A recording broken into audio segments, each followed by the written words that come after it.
Welcome to Am I Famous Yet? Memoir of a Working Class Rock Star. This is chapter 25 called Dude, You Are So Fired. I am a board-certified disco bass player. I have literally traveled the world backing a whole bunch of different stars who became famous during the 1970s disco boom. I love it. It's great music and a ton of fun to play. One of the famous disco divas, and I've worked with a lot of them, has fired me not once, but twice. The first time, I was only a couple of years out of music school. I got recommended to the diva and was asked to be her music director and put together a young new backing band for touring. I assembled a crew of players who I knew from around town.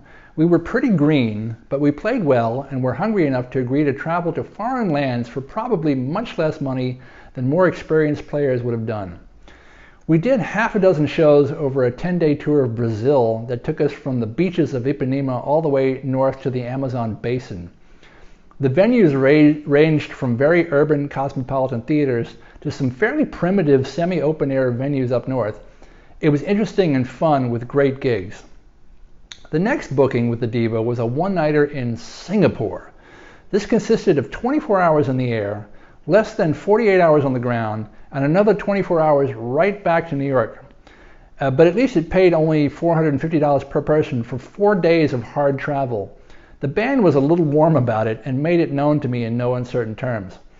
I decided to have a face-to-face with the diva's manager/husband in Singapore because I felt that asking for a raise was a more delicate conversation best had in person. Plus, the way they ran their operation, access to the diva and even to the manager was quite limited. It was impossible to get him on the phone. I always had to speak to his lackey nephew, who would then relay the message to the manager, then call me back with a response. This situation was less than ideal. Knowing that I could get FaceTime with him in Singapore seemed to be the easiest path to having an actual conversation with him. Fast forward literally halfway around the globe, 13 hours time difference from New York City. Day is literally night, not to mention the sheer bewilderment of just emerging from a 24-hour flight. We were doing the sound check in a hotel ballroom where we would be playing the wrap party for a golf tournament. Yes, it was every bit as confusing as it sounds. As we were playing a song, I heard behind me from the drum riser a long ring. The drummer had decided to use the wind chimes in the middle of the song in a weird spot. It was odd but not concerning. Maybe he was just checking his gear, as we all were. Then the wind chimes would go off again, and again, and again. I finally turned around to give the guy a dirty look and tell him to knock it the hell off so we can concentrate on getting the sound level set. But when I turned around, I saw that the manager had climbed up onto the drum riser and was gleefully playing the wind chimes over and over again. I gave him a smile and a laugh as if to say, "Oh yes, that's very funny. It's great to have you jokingly playing in the band." Any muttered obscenities were done very quietly to myself. You don't want to argue with the boss unless it's absolutely necessary. This wasn't the hill to die on. It did tell me, however, that he was in the building and therefore would be available for a meeting to discuss the money situation. Fine. After we finished soundcheck, I looked around for him, but he was nowhere to be found. I couldn't believe it. I really needed to talk to him. The mood in the band was deteriorating rapidly. I never saw him again even after the show that night. It wasn't until the next day that I found out where he went. Hotel ballrooms typically have portable 2-foot-high stages that they can move in and out quickly for various function floor plans. We were set up on some of these platforms. Though we didn't realize it at the time, it turned out the manager was completely drunk, which was probably why he was playing the wind chimes so vehemently. We didn't see this happen, but we were told that he fell off the stage platform, breaking his foot in the process, and somehow managing to fall face first onto a board with a protruding nail that punctured his cheek. He wasn't available for my salary meeting because he was in the hospital. The diva and the husband weren't with us on the plane back the next day to New York because he had to stay in Singapore a couple of days to get stable enough to travel. The face-to-punctured-face meeting was now out of the question. I was forced to call the nephew on the phone to ask for more money before our next overseas trip, which was scheduled for a few weeks later. I asked for $50 more per person. The nephew took my message, relayed it to the manager, and called me back the next day to let me know that we were all fired. Our tenure with the diva had lasted only about 3 months. This firing took place on a Wednesday before we were scheduled to leave on that Saturday to go to Germany. Plane tickets were purchased and everything. They ended up getting a band out of London instead, whom they had worked with before, but they wanted to hire my horn section for that gig anyway. The tenor sax player called me to ask for my blessing to take the gig, even though he knew we were all fired. He said that the weekend booking was ruined and that we were all suddenly out of work with too little time to find other bookings. He asked me if I wouldn't mind if he just went to Germany anyway to take their money. I respected what he said and didn't want to take food out of his mouth. I told him to take the gig. The next gig after that, the manager called up the rest of the band and offered them all the same low money that they had been complaining about. And they all took it. They got another bass player and went out without me after I stood up for them and asked for the raise. I never spoke to or worked with any of them ever again. The only one I stayed friends with was the tenor sax player, who had the decency to call me and ask if I would be upset if he took the gig. I've always respected him for that move. The rest of them can eat my left ball.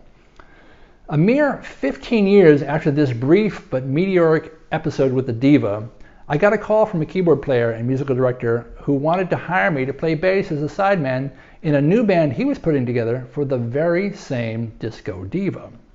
I asked him one pertinent question. Is the husband still the manager? Nope, they're divorced, he said. Then I'm in. I didn't tell him about my previous tenure. We were on the way to the first gig with this newest band in Virginia Beach when I decided to tell the music director that he probably shouldn't mention my name to the diva because I wasn't sure what her reaction would be. A lot of water had gone under the bridge since my initial employment. She had worked with hundreds of people since then, as had I. I envisioned one of 4 scenarios playing out when she re-encountered me. Either she would remember me or not, and this would either be a good thing or not. 3 out of the 4 scenarios would still allow me to have the job, so I thought I would play the odds. As we were literally getting ready to go on stage, we were finally introduced to our star, meaning that it was too late for her to fire me, at least for that gig. She genuinely seemed not to remember me. I said to her, I played with you once a long time ago. She said, where are you from? New York, I said. She smiled. We shook hands. Nope, no memory of me at all. Fantastic. I stayed in the band for 2 years that time. With regards to our new employment situation, I told the guys in the new band, understand this, we will all eventually be fired. Nah, they said, you're crazy. Trust me, I said, this is my second time around. They started to believe me very quickly because right away heads started to roll. The guitar chair in that band was like the exploding drummer chair in This Is Spinal Tap. For about a year, there was a new cat standing in that spot on every single gig. Something was wrong with each one of them. We played an AARP convention in Florida, complete with scooter and wheelchair parking, with a parking section. The guitar player du jour showed up with a 1980s pointy heavy metal Jackson guitar. We knew he was fired before he even played his first note.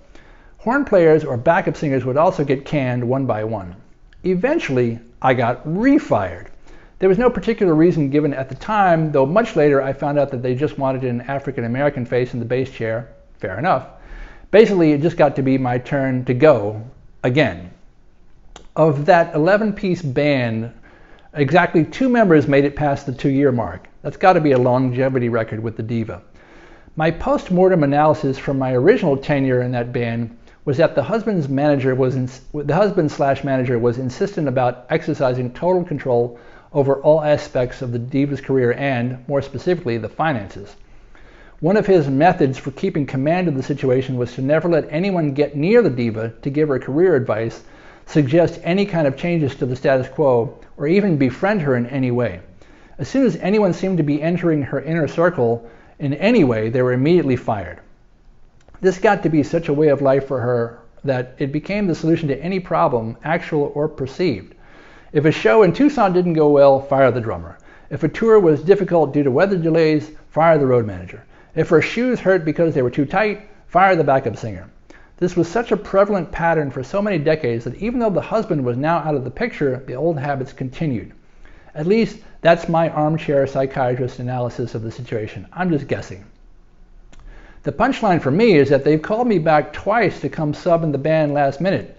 Neither time was I available. I only hope that they keep trying me, though, so that I can get fired a third time. That would really be an achievement.